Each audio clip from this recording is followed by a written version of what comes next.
एक बार अरुण देव जी महाराज अपने शिष्यों के साथ वन में बैठे हुए थे और अपने शिष्यों को ज्ञान बांट रहे थे। सारे के सारे शिष्य थे, वो तन मन धन से उनकी बातों को सुन रहे थे। उसी समय उनका एक शिष्य तरुण काफी परेशान दिख रहा था। उसके माथे पे चिंता की लकीरें आ गई थी, वो ध्यान नहीं कर पा रहा था।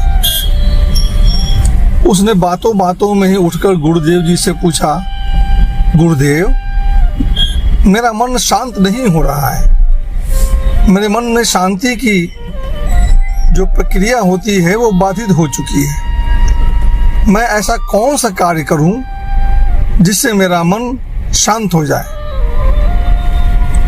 गुरुदेव ने कहा, कुछ नहीं, तुम कुछ मत करो। तरुण को समझ में नहीं आया कि गुरुदेव जी ने क्या कहा। कुछ नहीं करने से भला शांति कैसे हो जाती है? वो गुरुदेव से समझने की कोशिश करता रहा। हालांकि गुरुदेव ने जवाब देने की कोशिश की, लेकिन तरुण को कुछ भी समझ न आया। खैर, दिन बीतते चले गए। कुछ दिनों के बाद गुरुदेव अपने सारे शिष्यों के साथ पास के गांव में जा रहे थे। पास के गांव से उनका बुलावा आया हुआ था। तरुण भी साथ में जा रहा था।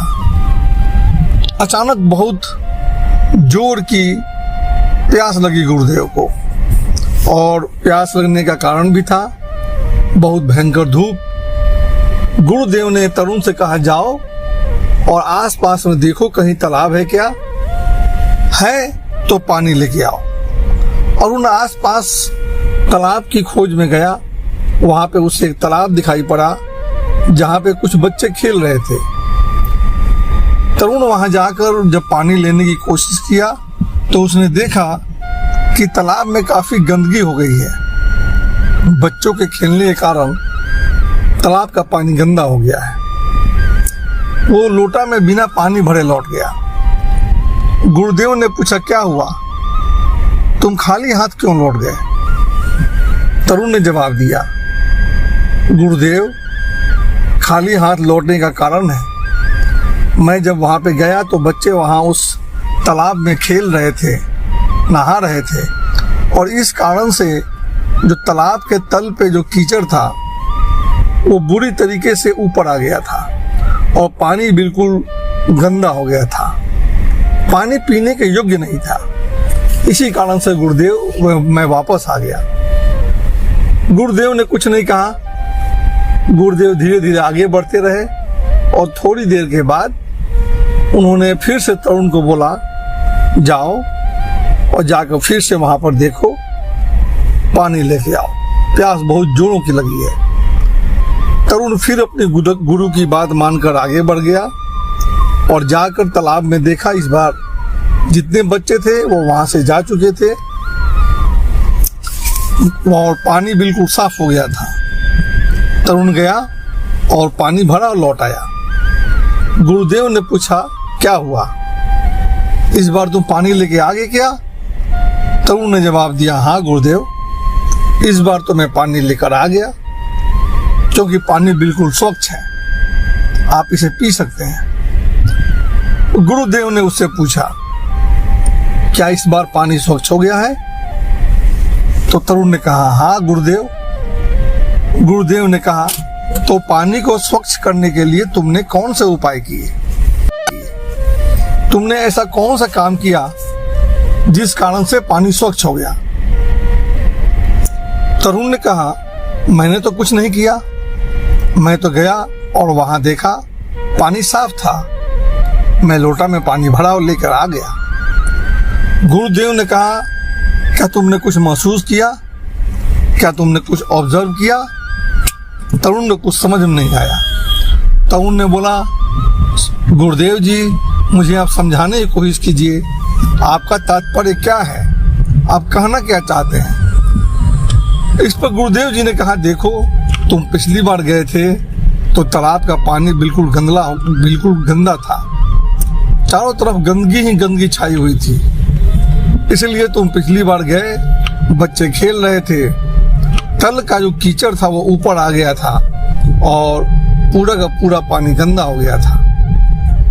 लेकिन जब तुम दूसरी बार गए तो तल का पानी जो कि सतह पर आ गया था, बच्चों के जाने के बाद धीरे धीरे समय के साथ शांत होकर फिर तल पे चला गया और पानी स्वच्छ हो गया, पानी योग्य हो गया।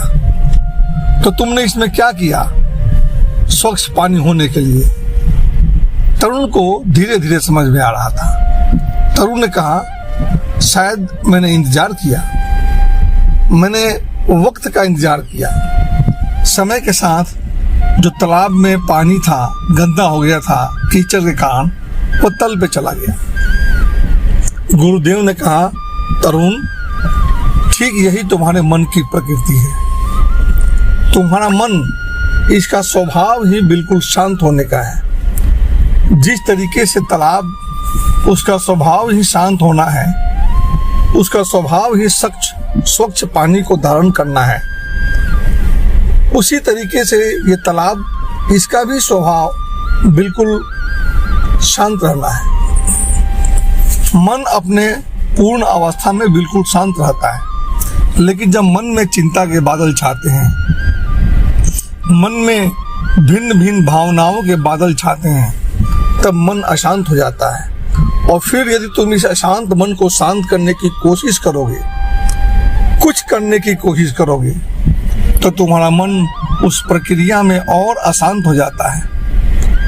मन को शांत करने के लिए कुछ किया नहीं जा सकता। मन को शांत करने के लिए कुछ नहीं करना ही बहुत बड़ा करना होता है, क्योंकि समय के साथ मन के तालाब में जो अशांति की लहरें उपड़ती हैं, वो समय के साथ ही धीरे धीरे धीरे कर नीचे बैठ जाती हैं और तुम्हारा मन फिर से शांत हो जाता है। तो तुमने जो उस दिन पूछा था कि मेरा मन अशांत है, इसको शांत करने के लिए मैं क्या करूं, और मैंने जवाब दिया था, कुछ मत करो। उसका यही तात्पर्य था। मन को शांत करने के लिए कुछ किया नहीं जा सकता। मन को शांत करने के लिए केवल देखा जा सकता है। मन को शांत करने के लिए एक साक्षी की भाव से इन चीजों को, इन प्रक्रियाओं को देखा जाता है। तुम्हारे चाह लेने से मन कभी शांत नहीं होता, तुम्हारे कुछ करने से मन कभी शांत नहीं होता, अपितु तुम्हारे नहीं करने से ही शांत होता है। तुम कर सकते हो इंतजार, और इंतजार करना कोई कार्य तो नहीं हुआ, लेकिन ये कार्य नहीं होते हुए भी सबसे बड़ा कार्य यही होता है। तो गुरुदेव की इस बात को तरुण के मन में समझ में आ गई थी। गुरुदेव कहना क्या चाह रहे थे, उसको समझ में आ गया। मन को शांत करने का उपाय कुछ करना नहीं है, बल्कि समय का इंतजार करना होता है। समय के अनुसार यदि आप बैठकर अपने मन को देख पाए, तो मन में अशांति के भाव अपने आप चले जाते हैं। तो ये थी कहानी दोस्तों, आप लोगों ने सुना, इसके लिए धन्यवाद।